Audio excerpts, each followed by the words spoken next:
పంట మార్పిడిని ప్రోత్సహిస్తూ 3 రెట్లు అధిక దిగుబడి కలిగించే బహువార్షిక వాణిజ్య పంట అయిన ఆయిల్ ఫామ్ సాగుకు రాష్ట్ర ప్రభుత్వం 90% రాయితీ కల్పిస్తుందని జిల్లా కలెక్టర్ పి ప్రావీణ్య తెలిపారు. బుధవారం సంగారెడ్డి జిల్లా జహీరాబాద్ మండలం గోవిందపూర్ గ్రామంలోని రైతు నాగిశెట్టి రాథోడ్ పొలంలో జిల్లా ఉద్యాన శాఖ మరియు పట్టు పరిశ్రమల శాఖ ఆధ్వర్యంలో మెగా ఆయిల్ ఫామ్ ప్లాంటేషన్ కార్యక్రమం నిర్వహించారు. ఈ కార్యక్రమానికి ముఖ్య అతిథిగా జిల్లా కలెక్టర్ పి ప్రావీణ్య హాజరై మొక్కలు నాటారు. ఈ సందర్భంగా జిల్లా కలెక్టర్ ప్రావీణ్య మాట్లాడుతూ ఆయిల్ ఫామ్ సాగుకు ప్రభుత్వం 90% రాయితీతో మొక్కలు డిప్ ఇరిగేషన్ పరికరాలు అందిస్తుందని తెలిపారు. ఈ కార్యక్రమంలో జిల్లా ఉద్యాన మరియు పట్టు పరిశ్రమ అధికారి పి సోమేశ్వరరావు, ఆర్డీఓ రామరెడ్డి, ఉద్యాన అధికారి పండరి, తహసీల్దార్ దశరథ్, గోద్రేజ్ ఆర్గ్రో వెట్ సంస్థ ప్రతినిధులు, కొండలరావు, వెంకటేశ్వర్లు, డిఫ్ కంపెనీల ప్రతినిధులు, రైతులు పాల్గొన్నారు.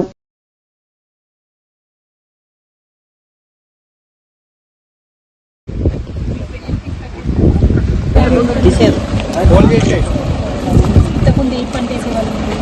మేము షుగర్ కేన్, జింజరు, పప్పాయ. మొత్తం ఎంత ఉంది? మొత్తం 20. అంటే మేము ఇది ఏమి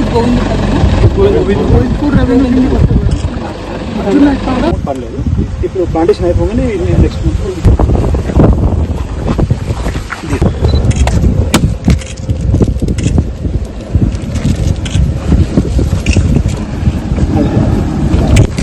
కొద్దిగా